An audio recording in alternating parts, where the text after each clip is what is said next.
Olá, crianças! Tudo bem com vocês? Vamos iniciar agora mais uma aula na disciplina de História, assunto domínio espanhol. Nessa aula, iremos estudar como foi implantado o domínio espanhol e também como ele foi configurado aqui no Brasil. Então, vamos lá conhecer um pouco sobre como foi o domínio espanhol.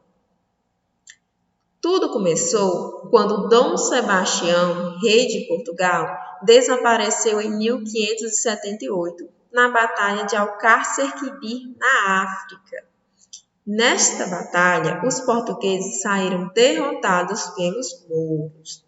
E com o desaparecimento de Dom Sebastião, rei de Portugal, precisou-se que uma nova pessoa começasse a representar o trono de Portugal. E aí começou-se a procurar pessoas aptas para assumir o trono. Como o Dom Sebastião não tinha representantes diretos, representantes que eu digo assim, são herdeiros, né? Que trono é passado de pai para filho. Então ele não tinha um herdeiro direto. Então o trono foi passado para o seu tio-avô, o cardeal Dom Henrique. Porém, o governo do cardeal Dom Henrique não foi muito longo, ele durou apenas 2 anos, porque logo o cardeal Dom Henrique veio a falecer. Com o falecimento do cardeal Dom Henrique, o trono de português passou mais uma vez a ficar vago, e aí começaram a surgir vários candidatos a assumirem o trono de Portugal. Mas eu quero destacar aqui para vocês o monarca espanhol Felipe II. Esse reivindicava o domínio português. E ele justificava que era neto por linha materna do rei Dom Manuel o Venturoso. Então, desta forma, ele conseguiu ser aclamado rei de Portugal, iniciando-se, assim, o domínio espanhol sobre os portugueses. Então, foi desta forma que iniciou o domínio espanhol sobre os portugueses. Esse domínio, crianças, teve consequências para o Brasil, e não só para o Brasil, mas também para todas as colônias que pertenciam aí ao Reino de Portugal, certo? A primeira consequência era que os ingleses e os holandeses eram inimigos da Espanha. Então, os ingleses e os holandeses começaram a invadir o nosso litoral.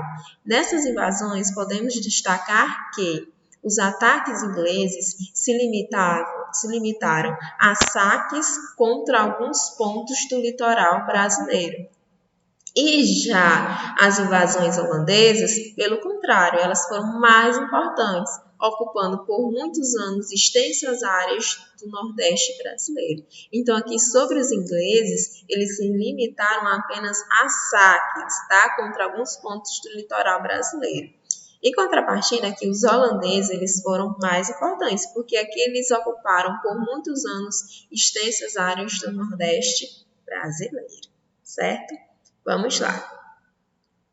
Em 1581, os Países Baixos, onde se localizava a Holanda, se libertaram do domínio espanhol.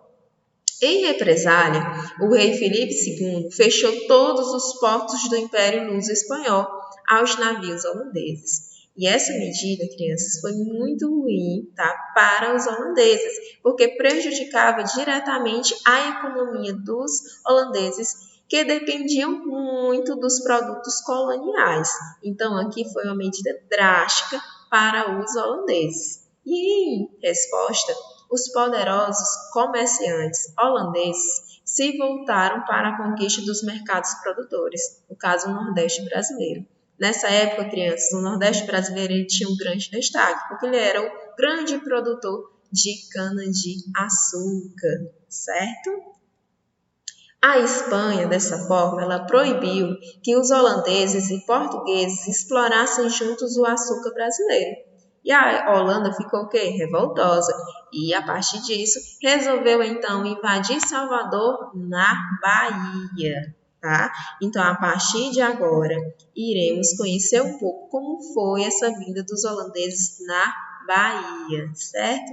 Então, assim que chegou a notícia que a Companhia das Índias Ocidentais preparava uma esquadra para atacar a Bahia, essa notícia chegou bem cedo aqui no Brasil, dando até a oportunidade de iniciar medidas de prevenção aos invasores. Tá? Tanto que o governador-geral Diogo de Mendonça tomou as providências para resistir aos invasores. Porém, houve uma demora para os holandeses chegarem aqui no Brasil, ou seja, terminou sendo como se fosse uma dificuldade para as medidas de prevenção aos invasores, porque houve a demora para os holandeses chegarem aqui. E essa demora fez com que essas medidas de prevenção aos holandeses tornassem-se negligenciadas. Tá? Então, em 9 de maio de 1624, 26 navios da Holanda entraram na Baía de Todos os Santos. E essa chegada dos holandeses aqui mostrou que a resistência ela estava o quê? Insuficiente. Porque foi como eu disse, foi o quê? Negligenciado as medidas. Então as medidas de prevenção com a demora não saíram como eles queriam, não surtiu tanto efeito. Então a resistência aqui estava o quê? Insuficiente. E o bispo Dom Marco Teixeira comandou a fuga dos moradores para o interior, enquanto aí os holandeses dominavam o território. Certo? Então, aqui informações para vocês. A esquadra dos holandeses era comandada por Jacob Williams e as tropas eram comandadas por Johan van Dort. Tá? Então, esses são os grandes nomes aí da invasão dos franceses. Certo?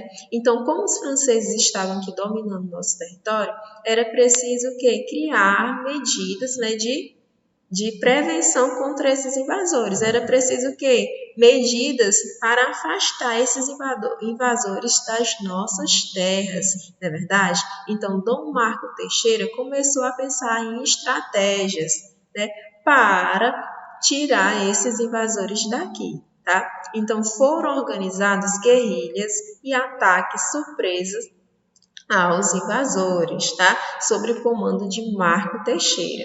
E dentre uma dessas batalhas, né, foi muito bem, tá? O Brasil, tanto no comando de Francisco Padilha, eles conseguiram aí uma grande vitória, tá? Com essas guerrilhas e ataques surpresa aos invasores. Ainda bem, justo porque tanto os portugueses como o Brasil, eles não tinham a capacidade de combater frontalmente os holandeses. Então, foi justamente por isso que eles criaram as guerrilhas e ataques surpresa, justamente para pegar os invasores, tá, crianças? E a situação dos invasores era cada vez pior. As emboscadas se confinavam em Salvador, então eles não tinham para onde correr, a não ser para o mar, tá?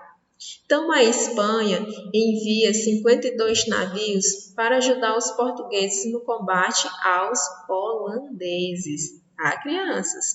E em 1º de maio de 1625, os holandeses desistem e deixam Salvador, ou seja, o governante holandês desistiu, né, do ataque, que foi o governante Hans Kiefkes, tá? Então, ele aí desistiu, certo? Então, são essas as informações que eu tenho sobre o domínio espanhol, que estão no livro de vocês. A tia Hortência vai passar aqui os slides anteriores para fazermos uma revisão do que aprendemos na aula, tá bom? Então, vamos lá.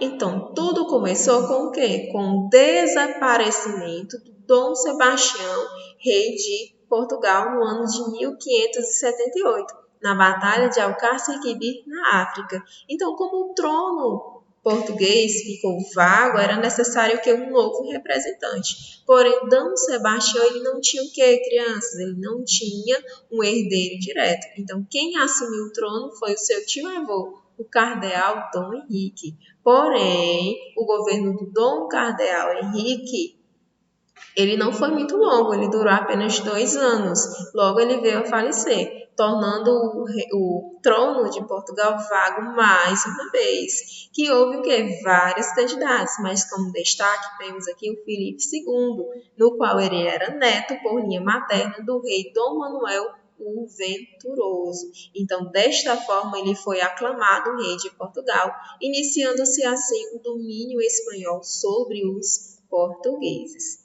E esse domínio teve consequências, né, para o Brasil, e não só para o Brasil, mas também para as outras colônias que pertenciam a Portugal. Então, os ataques ingleses passaram a limitar a saques, né, contra alguns pontos do litoral brasileiro, e já as invasões holandesas foram mais importantes porque ocuparam por muitos anos extensas áreas do Nordeste brasileiro. Lembrando aqui que os ingleses e os holandeses eram inimigos da Espanha, então eles faziam questão de invadir, né, o nosso litoral brasileiro. Em 1581, os Países Baixos conseguiram se libertar do domínio espanhol e, em represália, o rei Filipe II fechou todos os portos do Império Luso-Espanhol para os holandeses. Em resposta, os poderosos comerciantes holandeses se voltaram para a conquista dos mercados produtores do Nordeste brasileiro, visto que o Nordeste brasileiro, nesta época, ele tinha um grande destaque devido à produção de cana-de-açúcar.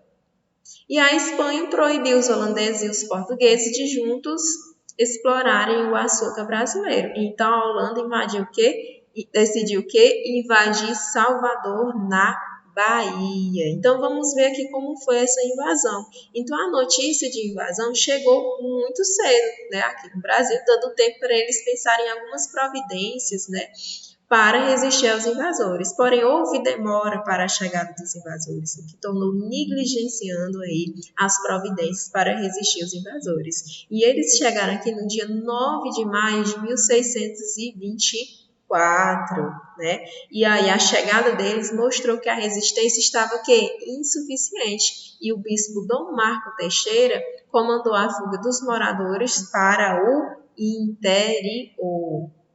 Certo? Então, tanto os portugueses como os brasileiros, eles não tinham a capacidade de combater frontalmente os holandeses. Então, eles tinham que organizar guerrilhas e ataques surpresa para pegar aí os invasores, para combater os invasores. E essa situação dos invasores era o quê? Cada vez pior, com as guerrilhas e os ataques surpresas, que foram muito bem, que tiveram vários pontos positivos, tá? Então a situação era cada vez pior dos holandeses e as emboscadas os confinavam em Salvador. E a Espanha ainda enviou 52 navios para ajudar os portugueses no combate aos holandeses, tanto que em 1º de maio de 1625 os holandeses desistem e deixam Salvador. Então é isso, crianças, que temos sobre a nossa aula em referência ao domínio espanhol. Então, eu tenho aqui um presentinho para vocês, que é ler e responder as páginas 155 a 159 do livro de História. Um grande abraço, crianças. Tchau, tchau.